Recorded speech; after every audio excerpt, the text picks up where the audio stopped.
Hello everyone, dear students, हम पढ़ रहे हैं सेकंड यूनिट जिसका नाम है काइनेमेटिक्स।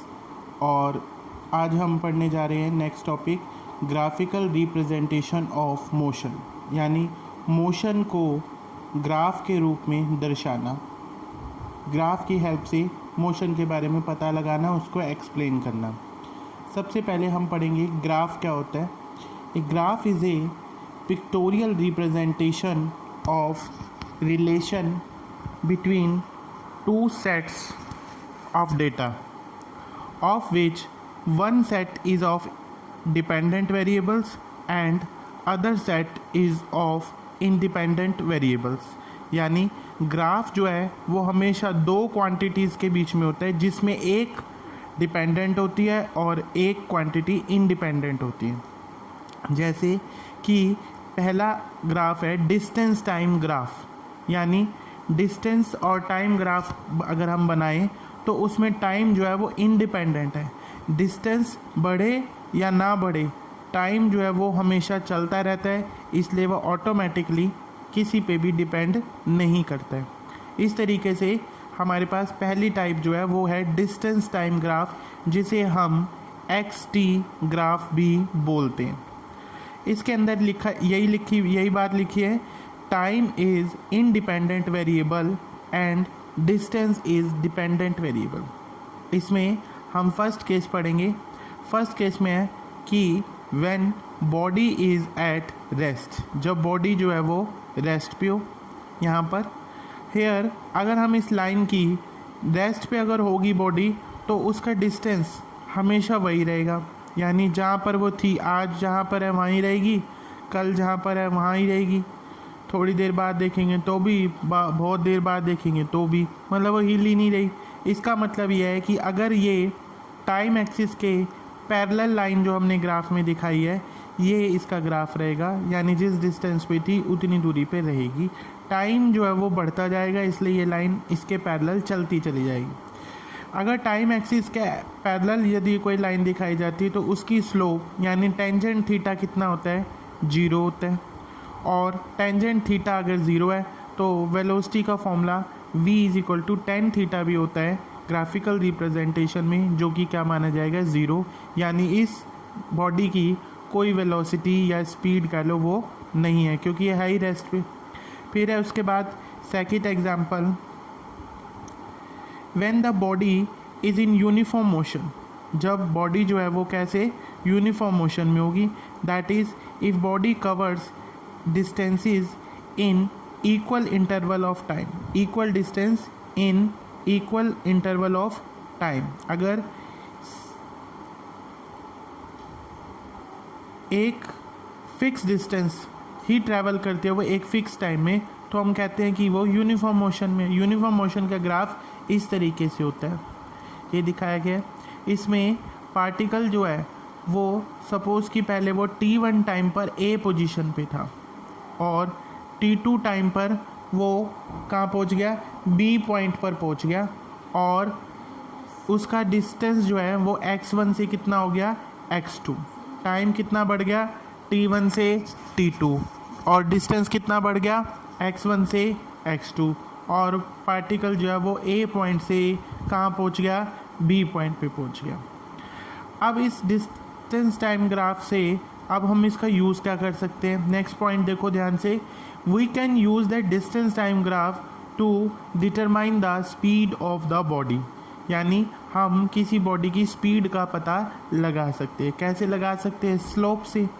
स्लोप क्या होता है, slope of distance time graph represents the speed of body, यानी स्लोप से स्पीड का पता लगाते हैं। अब स्लोप निकालते कैसे हैं, स्लोप निकालते हैं टेंजेंट थीटा से। जैसे हमने इस ग्राफ में देखना है कि एक ट्रायंगल बन रही है ABC, उसमें tan थीटा जो होती है वो उसकी स्लोप होती है।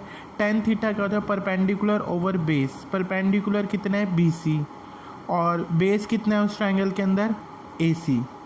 तो स्पीड जो होगी वो किसके बराबर होगी, BC/AC। अब B से लेके C तक कितने के बराबर है, x2 - x1, और AC कितने के बराबर है, T2 - T1। तो हमने ये स्पीड का फॉर्मूला लिखा है, ए से लेके सी तक का डिस्टेंस यही होगा ना, t2 माइनस टी1। तो स्पीड का फॉर्मूला क्या आएगा, v इज इक्वल टू, अगर हम पॉइंट्स की टर्म में लिख रहे हैं तो x2 minus x1 divide by t2 by minus t one equal to B C upon A C. और अगर एंगल दिया हुआ है तो v इज इक्वल टू क्या रहेगा, टेंजेंट थीटा। उसके बाद नेक्स्ट इंपॉर्टेंट बात, greater the slope of X T graph greater will be the speed और वेलोसिटी ऑफ बॉडी। जितनी ज़्यादा एंगल होगा उतनी ज़्यादा स्लोप होगी, और जितनी ज़्यादा स्लोप होगी उतनी ज़्यादा स्पीड बॉडी की मानी जाएगी। जैसे बी वाला जो पार्टिकल है वो ए के मुकाबले वो कितने डिग्री का एंगल बना रहा है, 60 डिग्री। तो 60 की वैल्यू ज़्यादा है, टेंजेंट 60 होता है √3 और टेंजेंट 30 होता है 1/√3। दोनों में से कौन ज़्यादा है, √3। तो इसलिए हमने कह दिया कि hence velocity of particle B is more than velocity of particle A. इसके बाद हम नेक्स्ट केस पढ़ेंगे, थर्ड केस।